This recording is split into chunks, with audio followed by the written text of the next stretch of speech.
the meeting was made before the killing. Yes, Your Honor, Mr. Chair. Saan yun? Yung meeting in CIDG office in CIDG office. Yes. Colonel Garma, in the last hearing, you confirmed that indeed there's a meeting in the CIDG office. Tama po ba? Yes, Your Honor. Mr. Chair. You deny. Yes, Mr. Chair. No meeting happens. No meeting happened. So these three witnesses and resource persons pointed to you that there is such a meeting happens and you still denied. Sir, as I previously... Yes, I am just asking you. no You meeting, still sir. denied. No meeting, Mr. Chair. With that, Mr. Chairman, I move to cite in contempt former Colonel Leonardo for evading, lying in this committee. Now, if we recap, the first statement that was made by PBL, now nakalaya na po. Ewan ko po, bakit naka-yellow, naka-orange pa siya. Si former Major Fortaleza. But once again, I would just like to ask and reiterate. Yung first statement mo po, di ba sabi mo po, first encounter with GM Garma doon sa Napicol, nagbisita po siya. Yes or no lang po? Yes, Your Honor. With some of your classmates. Yes, Your Honor. Then, the next is, tinawagan ka niya. Yes, Your Honor. Then, sa tawag na yon, dinala mo yung cellphone doon kay Super Padilla. Your Honor. Yes, Your Superintendent Honor. Padilla. Yes, Your Honor. And after that, ang next na account is tumawag ulit sa iyo si former Colonel Garma. Yes, Your And Honor. telling you na nag-usap na sila ni Super Yes, Padilla. Your Correct? Yes, Your Honor. And after that, hindi na kayo nag-usap. Wala na communication. After that last call, Meron pa ulit, Your Honor, kasi tumawag siya, nakiusap tungkol doon sa mga tao nila accordingly na napasok ng Bartolina. yeah, yung Magdadaro at saka si yung kasama ni Magdadaro, si Tan. Yes, Tama? Your Honor, yes. Okay. Now, Superintendent Padilla, you still confirm the statement of former Major Fortaleza? Yes, Your Honor, Mr. Chair. Pakiulit mo nga, kasi during the previous hearing, if my memory serves me right, sabi mo doon, nag-meeting pa kayo twice, tama? Ni Colonel Leonardo. Once lang po. Once. Yes, Your Honor. Once Mr. kayo nag-meeting. Yes, Your Honor, Mr. Chair. After that, may mga tawag, communication na nangyari? Wala na po. Wala na. Wala na But po. the meeting was made before the killing. Yes, Your Honor, Mr. Chair. Saan yun? Yung meeting in CIDG office in CIDG office. Yes, Your Honor. Okay. Now, Colonel Garma, in the last hearing, you confirmed that indeed there's a meeting in the CIDG office. Tama po ba? Yes, Your Honor. Tama. I met the... I met, pakilapit po. Yes, Your Honor. That is where I met the warden, Your Honor. Also, okay. So you met the warden in the CIDG office. Now, Colonel Leonardo. Colonel, this will be your last chance. Yung tatlo po, inamin na po ni Colonel Garma na nag-meeting kayo.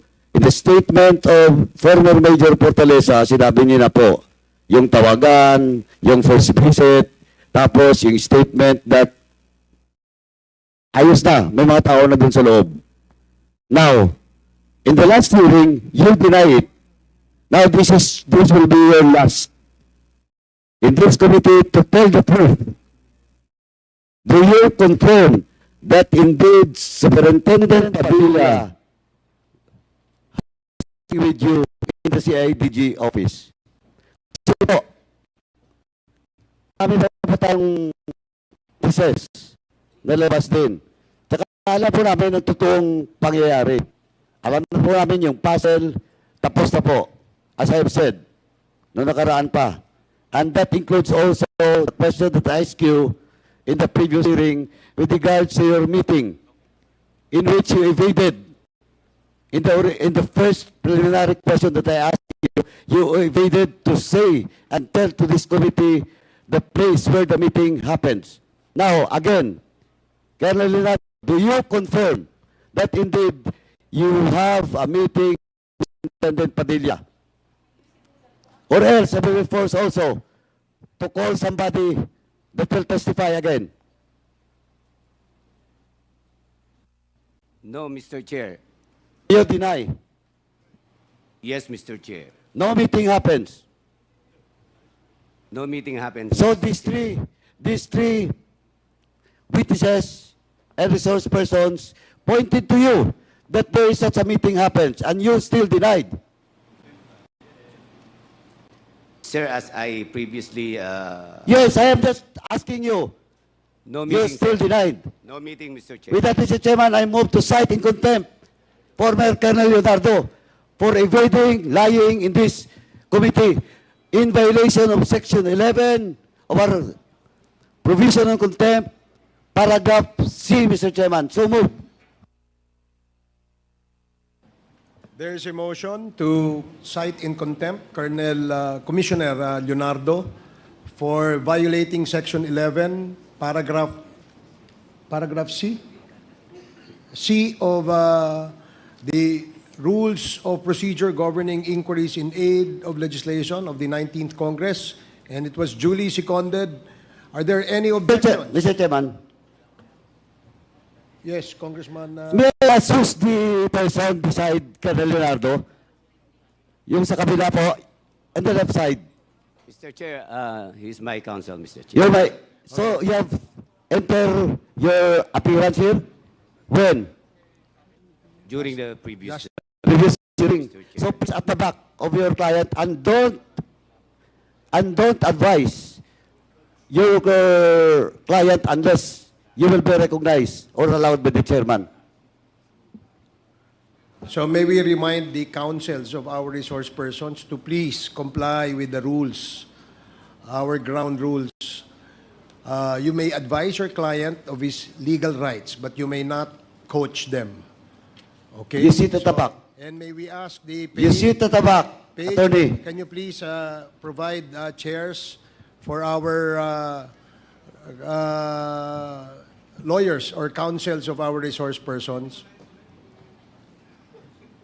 So, as I was duly seconded, are there any objections? Mr. Chair, may I... Hearing none, Mr. Chairman. the motion is approved. Mr. Chair, Colonel, I will allow you to speak. Let me just finish the ruling of the chair. The chair has ruled on the motion to cite Colonel Leonardo in contempt for violating Section 11, paragraph C of our Rules of Procedure Governing Inquiries in Aid of Legislation. So now I will allow Colonel Leonardo to speak. Is this in relation? Chairman. Is this? Mr. Chairman, Congressman before we Patel. allow Colonel Leonardo, let me wait first for the second motion, Mr. Chairman, on detention, Mr. Chairman. Thank you. Okay. Is there any motion? Mr. Chair, Congressman Akop.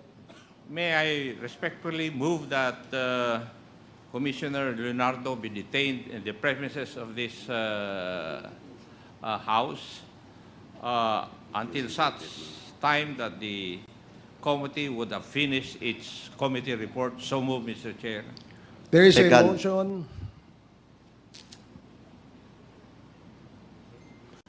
There is a motion. As stated, duly seconded. Any objections? Hearing none, the motion is approved. Colonel Leonardo is or will be detained in the premises of the House of Representatives.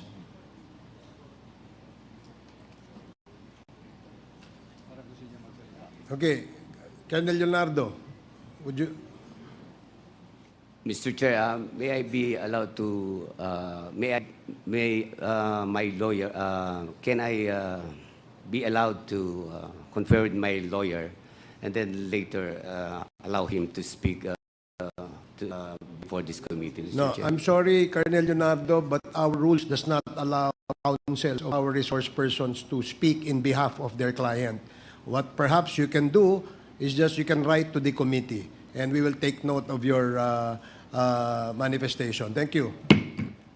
Yes, please proceed. Mr. Chairman, actually, I just like to tell the council and Colonel Leonardo that you have also the right to make an appeal in this committee, but after this committee hearing. But of course, you can also say your piece in the latter part, but as the chairman stated, we do not allow counsel to speak for behalf of their client. So you can make an appeal after this hearing. Thank you, Mr. Chairman. Thank you, Congressman Paduano.